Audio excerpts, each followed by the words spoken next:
Senhoras e senhores telespectadores da TV Otimista, senhoras e senhores internautas do blog do Edson Silva, estamos começando o nosso programa de hoje dizendo que o Banco do Nordeste do Brasil, BNB, comemorou solenemente ontem os 71 anos de sua fundação.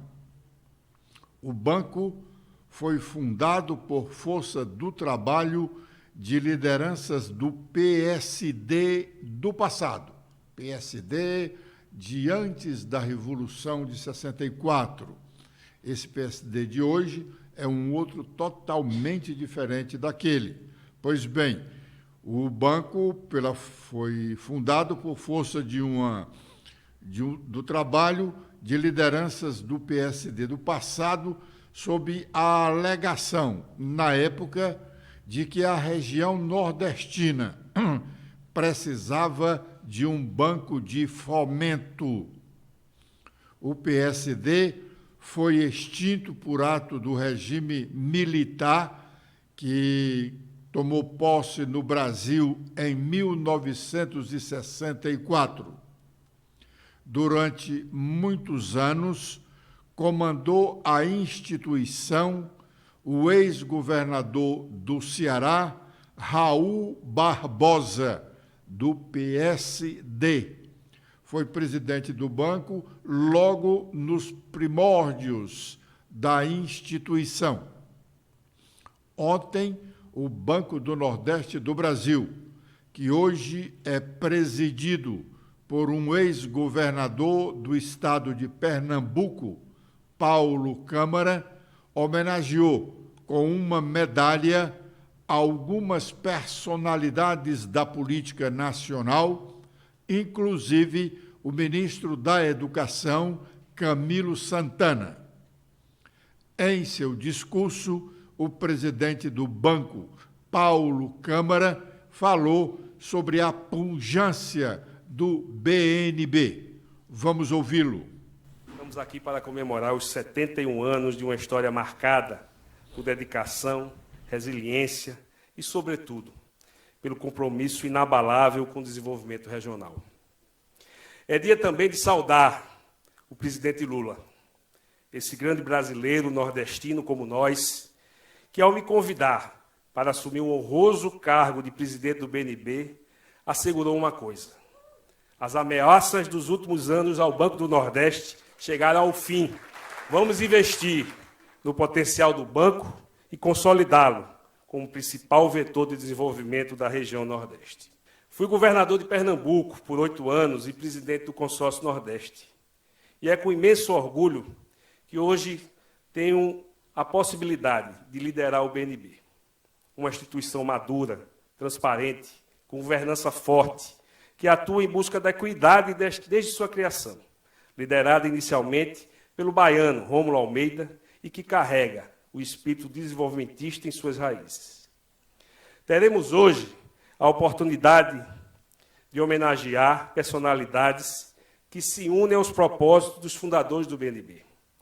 O ministro da Educação, Camilo Santana, com um grande histórico de contribuições fundamentais ao Estado do Ceará e ao Brasil, sobretudo nos dias de hoje, no cuidado que dedica à reconstrução da educação no nosso país. Em 1952, a Lei 1649, que sancionou a criação do Banco do Nordeste do Brasil e do Escritório Técnico de Estudos Econômicos do Nordeste, ETENE, desde então, todos os que fazem a instituição têm se dedicado a impulsionar o crescimento da região e a melhorar a qualidade de vida do nosso povo, bem como reduzir desigualdades inter- e intrarregionais, que ainda persistem.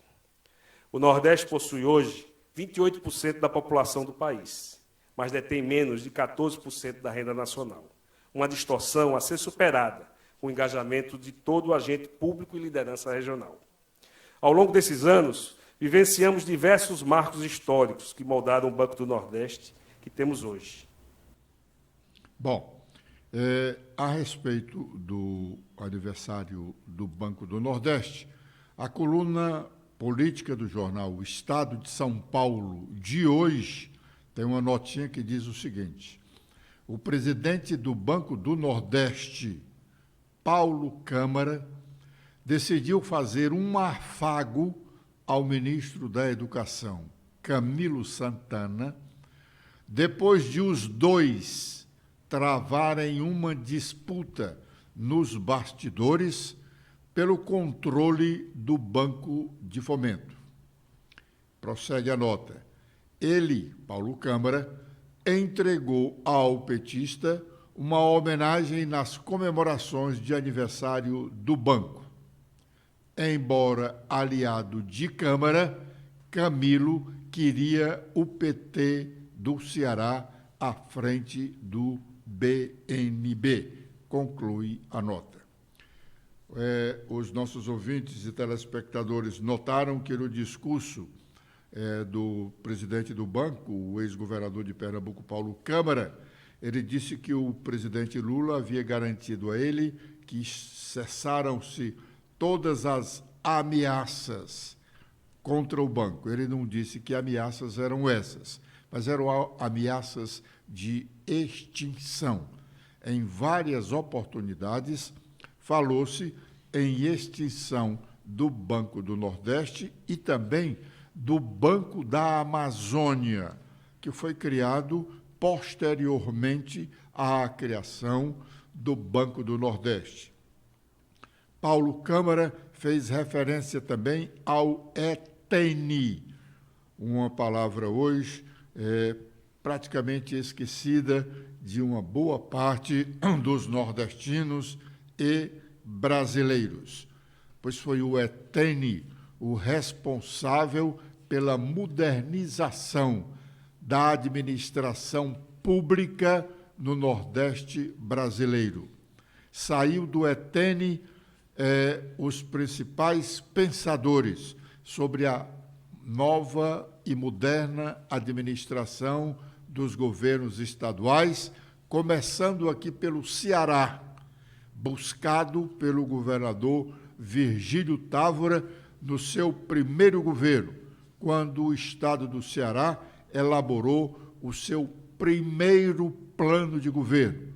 E foram técnicos, funcionários do Banco do Nordeste do Brasil que fizeram este programa de governo para o estado do Ceará.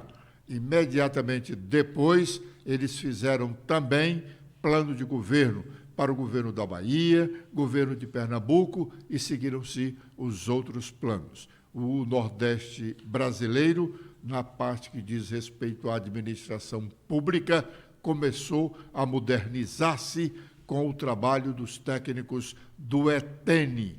E de lá saíram, inclusive, deputados federais do estado do Ceará, como Osmundo Rebouças, Firmo de Castro e outros, além de Gonzaga Mota, que foi governador do estado do Ceará. Todas essas figuras foram funcionários do Banco do Nordeste do Brasil, formados no ETENI e que deram uma grande contribuição à administração pública do Nordeste brasileiro. Muito bem. Agora é o momento de fazermos o nosso primeiro intervalo e já voltaremos com a sequência do nosso programa.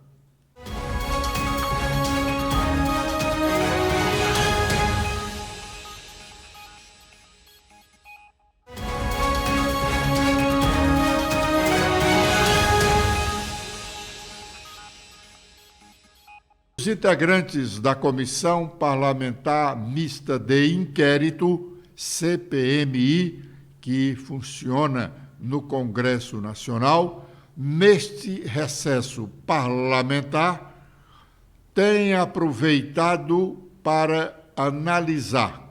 Os integrantes têm aproveitado este recesso para analisarem documentos e tratarem da retomada das atividades públicas da CPMI logo a partir do início de agosto, inclusive com a definição dos primeiros depoimentos a serem tomados.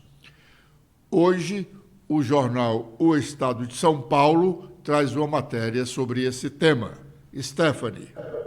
Olá, Edson. Olá, internautas do blog do Edson Silva. O Estadão destaca que o recesso parlamentar no Congresso não paralisou as discussões de bastidores sobre o destino da Comissão Parlamentar Mista de Inquérito, a CPMI, de 8 de janeiro, no segundo semestre.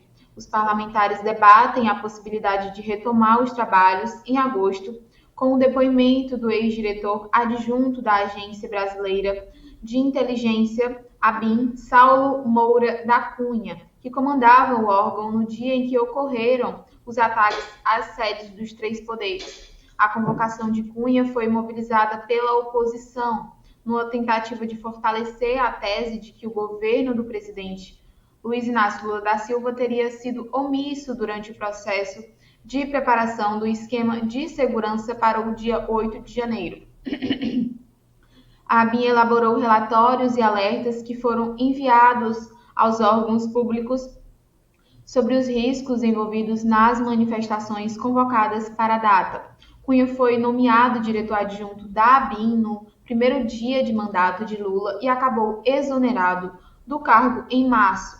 Em abril, foi escolhido para chefiar a assessoria especial de planejamento e assuntos estratégicos do Gabinete de Segurança Institucional, onde permaneceu por apenas 2 meses.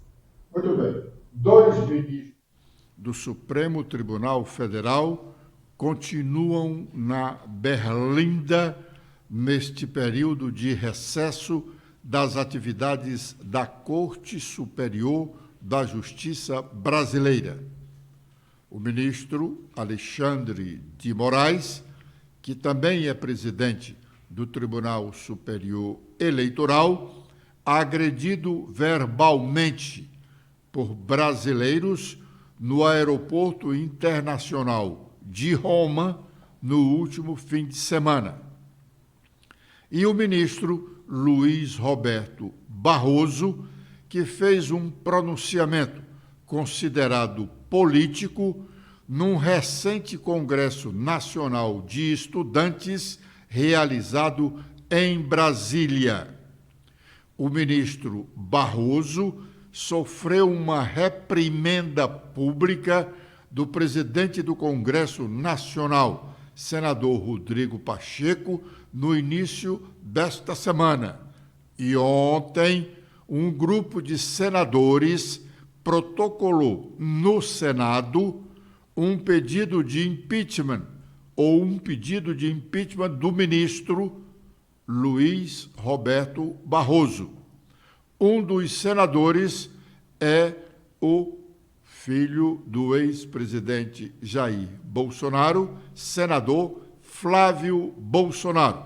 Vamos ouvir o que ele disse no momento de protocolar o pedido de impeachment do ministro Luiz Roberto Barroso. Não é com alegria que nós estamos fazendo isso aqui hoje, protocolando esse pedido de impeachment do ministro Barroso, só que infelizmente não dá mais. É preciso traçar uma linha do que é republicano, do que é democrático, do que é correto, para que fez o ministro Barroso. E todos, eu tenho certeza, entenderão, até o ministro Barroso, esse nosso pedido de impeachment aqui hoje.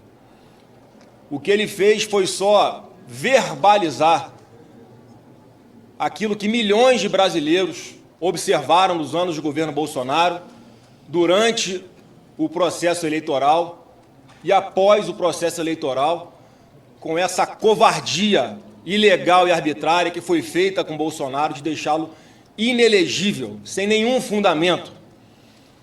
E eu quero compartilhar com vocês aqui hoje algo que eu não costumo falar muito em público, mas eu, pessoalmente, nos 4 anos de governo Bolsonaro, trabalhei incansavelmente para distensionar relações do governo com o Supremo. Perdi a conta de quantas vezes eu tive reunido com ministros do Supremo para mostrar o lado, a cabeça do presidente Bolsonaro, tranquilizá-los de que não havia nenhuma tentativa de ruptura de nada, que ele só queria paz para governar, algo que ele não teve nos seus 4 anos, eu nunca havia assinado um pedido de impeachment de ministro Supremo. Eu fui contra, sim, é importante trazer isso a público também, a CPI da Lava Toga, porque qual presidente da República que quer uma CPI aberta durante seu mandato? Nenhum. E uma CPI que não tinha um objeto bem definido, uma CPI que jamais seria instalada, e uma CPI que seria, sim, uma declaração de guerra do governo contra o Supremo Tribunal Federal, o que eu não concordo, nunca concordei com esse tipo de ataque a instituições, e coisa que o presidente Bolsonaro também nunca fez. Então, eu sou testemunha de que isso tudo foi tentado. E a foto que nós vemos hoje do que fez o ministro Barroso é horrorosa. Mas o filme de tudo que ele já vinha fazendo nos últimos anos é de terror. Ele veio para dentro do Congresso Nacional para trabalhar contra aquela PEC do voto eletrônico com comprovante impresso. Com qual objetivo? Tudo que foi dito aqui já das intervenções públicas do ministro Barroso contra o Bolsonaro. Minhas matérias aqui, para não dizer que eu estou fazendo fake news, a participação daquele evento nos Estados Unidos sobre como se livrar de um presidente. Bom, os senadores estão no direito deles de apresentarem o pedido de impeachment.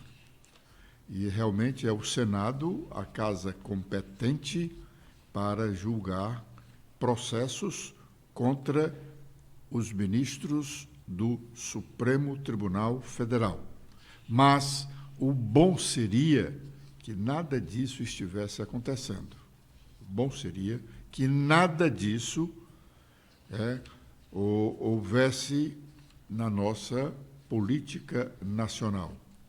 Não é agradável, poderia até se dizer que é deprimente termos questionamentos desse tipo. Juízes nem de primeiro, segundo grau ou das cortes superiores devem estar sob suspeitas. Juiz não é para... Ninguém deveria ter motivo para suspeitar de qualquer magistrado.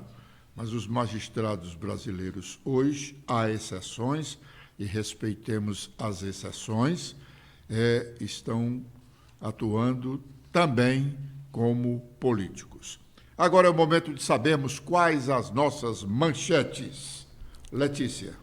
Olá, Edson. Olá a todos que acompanham o nosso programa desta quinta-feira. Com as atualizações feitas no nosso blog, temos que prisão de ex-diretor da PRF foi cogitada por parlamentares da CPMI. A afirmação foi feita pela Advocacia do Senado ao defender o posicionamento da comissão pela quebra do sigilo telefônico e bancário após Vasquez prestar depoimento na comissão. A quebra é contestada no Supremo pela defesa do ex-diretor, que alega não ter relação com os atos. Também temos que projeto de lei atualiza o tamanho das bancadas na Câmara Federal, conforme o censo de 2022. Pelos novos cálculos, o Ceará ganharia mais uma vaga de deputado, passando de 22 para 23. Alguns estados perderiam vagas, dentre eles o Rio de Janeiro, pois a composição da Câmara continuaria sendo de 513 parlamentares. Também temos que o Partido Liberal aqui do Ceará inicia processo de investigação por infidelidade partidária de Yuri do Paredão. Em resposta à solicitação do presidente nacional da sigla, Acilon Gonçalves, divulgou uma nota afirmando que a direção do PL aqui no Ceará abrirá processo de investigação para escutar as partes envolvidas e executar o resultado das investigações. Letícia. Pois não. A propósito disso, também na coluna política do jornal O Estado de São Paulo de hoje, tem uma nota que o subtítulo dela é Bumerangue. Aí diz a notinha. O diretório do PL no Ceará devolveu ao presidente da sigla Valdemar Costa Neto, o processo de expulsão do deputado federal Yuri do Paredão, que postou foto com Lula para o PL do Ceará, cabe à direção nacional avaliar o que fazer. Registra a coluna política do Estadão. Bom, pois é, Yuri do Paredão, ele respondeu diante essas polêmicas acerca de sua saída do PL. Ele fala que sobre essas críticas que vem recebendo, trabalhar em benefício da população deve ser a nossa prioridade. Como parlamentar, ele afirmou, irei buscar sempre defender os interesses públicos e construir um Brasil melhor para todos os brasileiros e brasileiras. Agora, com os destaques nacionais, iniciando pelo Estadão, temos em principal manchete sobre o ministro do Supremo. Busca e apreensão contra suspeitos de utilizar Alexandre de Moraes extrapolam a lei. A avaliação é de que buscas que atingem a investigação vão além das medidas necessárias para se apurar o crime.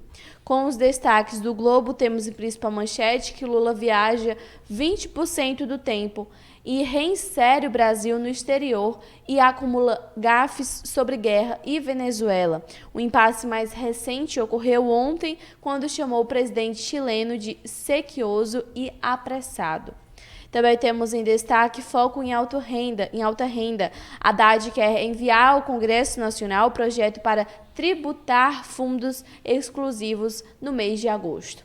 E com as últimas da Folha de São Paulo, temos em principal destaque que Lula e governo reforçam defesa de Moraes em meio a questionamentos sobre a Polícia Federal. E o Ministério Público diz que o Senado prejudica negros em concurso ao descumprir lei aprovada pela Casa.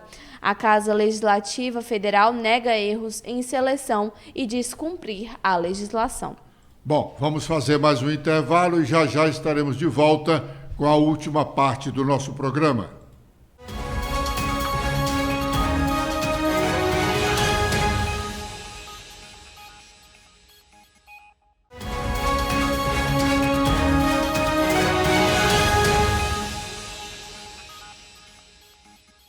Hoje já falamos em mais de uma oportunidade da coluna política do Estadão, mas aqui tem uns fatos relacionados ao estado do Ceará.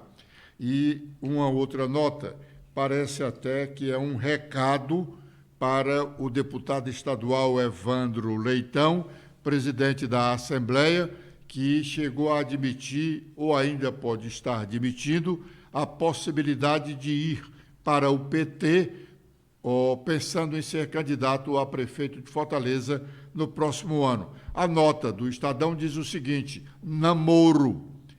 O Solidariedade vai convidar o ex-governador Roberto Requião e o deputado estadual Requião Filho para se filiarem à legenda. Os dois estão insatisfeitos no PT e já foram cortejados pela rede, como antecipou essa própria coluna do Estadão. O clã Requião busca espaço de olho na corrida municipal de Curitiba e numa eventual eleição suplementar para o Senado, se Sérgio Moro for cassado. Requião era uma das tradicionais lideranças do PMDB e do MDB. Mudou-se para o PT para ser candidato a governador. Foi candidato e não foi bem sucedido. E agora está reclamando de falta de espaços no PT. E isso pode calhar bem na cabeça do deputado Evandro Leitão, do PDT, insatisfeito com o partido, que pensa ir para o PT para ser candidato a prefeito, embora o PT tenha prioridade com a candidatura da deputada federal e ex-prefeita Luiziane Lins. Obrigado pela audiência dispensada. Amanhã, com a proteção de Deus, neste horário, estaremos de volta. Letícia. Eu também faço meus agradecimentos a todos que acompanharam o nosso programa de hoje. Espero revê-los amanhã. Até lá!